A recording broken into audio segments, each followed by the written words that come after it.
এই প্ল্যানিংটা কে করেছে? বিএনপির কারা করেছে, জামাতের তারা কারা করেছে।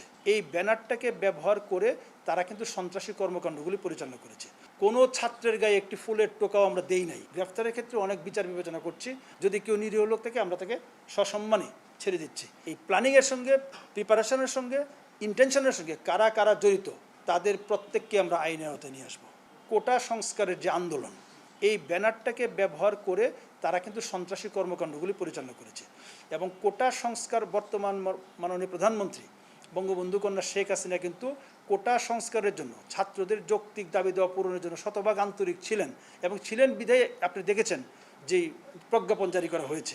সো এই যে ছাত্রদেরকে ব্যবহার করে আমরা ঢাকা মেট্রোপলিটন পুলিশ আমরা চাই না, কোনোভাবেই চাই না যে কোনো একটি ছাত্র যারা আন্দোলন করছে, প্রকৃত অর্থে যারা ছাত্ররা আন্দোলন করছে, প্রকৃত ছাত্র, তারা কেউ হত্যাকাণ্ডের শিকার হোক বা ন্যূনতম আহত হোক, এটা আমরা কখনোই প্রত্যাশা করি না।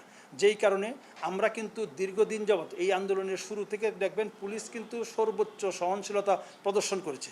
কোনো ছাত্রের গায়ে একটি ফুলের টোকাও আমরা দেই নাই, কারণ আমরা জানি কোমলমতি ছাত্র, তারা অনেকে আমাদের সন্তান সমতুল্য। মামলা রুজু হয়েছে অসংখ্য। আমরা এখন ভিডিও বিশ্লেষণ করছি, তথ্য সংগ্রহ করছি, ওপেন সোর্স থেকে আমরা এগুলো নিচ্ছি। আমরা কিন্তু একটি নিরপরাধ লোক কোনো মামলায় যাবে এটা আমরা কোনোদিন প্রত্যাশা করি না, আমরা করবো না। আমাদের আইনের মূল স্পিরিটে হচ্ছে একজন খারাপ লোক চলে যেতে পারে, কিন্তু একজন নিরপরাধ লোক যেন জেলে না ঢোকে। কাজে আমরা কিন্তু অনেক গ্রেফতারের ক্ষেত্রে অনেক বিচার বিবেচনা করছি। অনেক সময় আমাদের থানা অনেককে ধরে নিয়ে আসার পর তারপর যাচাই বাছাই করছি। যদি কেউ নিরীহ লোক থাকে আমরা তাকে সসম্মানে ছেড়ে দিচ্ছি।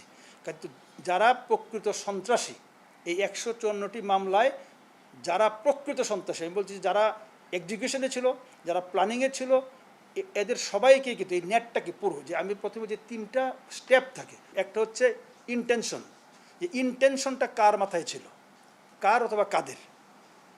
ইন্টেনশনের পর আসছে প্ল্যানিং। এই প্ল্যানিংটা কে করেছে? বিএনপির কারা করেছে, জামাতের তারা কারা করেছে, এবং তারা একসঙ্গে কারা কারা করেছে, এটা হচ্ছে প্ল্যানিং। দেন আসেন এক্সিকিউশন লেভেলে কারা কারা আসলে নেতৃত্ব দিয়েছে। এই সাধারণ ছাত্রদের সঙ্গে মিশে গিয়ে এই সাধারণ ছাত্রদের যে আন্দোলনটাকে ভিন্ন খাতে প্রভাবিত করে পুলিশের বিরুদ্ধে এবং রাষ্ট্রীয় স্থাপনার বিরুদ্ধে যে আক্রমণ, এই প্ল্যানিংয়ের সঙ্গে, প্রিপারেশনের সঙ্গে, ইন্টেনশনের সঙ্গে কারা কারা জড়িত এবং এক্সিকিউশন লেভেলে কারা কারা জড়িত তাদের প্রত্যেককে আমরা আইনের আওতায় নিয়ে আসবো। প্রথমে থাকে এক ধরনের পরিকল্পনা, তারপর ইচ্ছা থেকে আসে পরিকল্পনা থেকে বাস্তবায়ন। এক ধরনের ইন্টেনশন নিয়ে তারা করে, ইন্টেনশন থেকে আসে প্ল্যানিংয়ের পর থেকে আসে এক্সিকিউশন। কাজে এই 3টা লেভেলে যারা জড়িত, এই 3টা লেভেলের প্রত্যেককে গ্রেপ্তার না করা পর্যন্ত আমাদের বাহিনীর একটি লোকও শান্তি পাবে না এবং আমাদের বাহিনীর প্রত্যেক লোক তার কর্মকাণ্ড থেকে নিবৃত্ত হবে না। এই প্রত্যেককে আমরা আইনের আওতায় এনে ছাড়ব।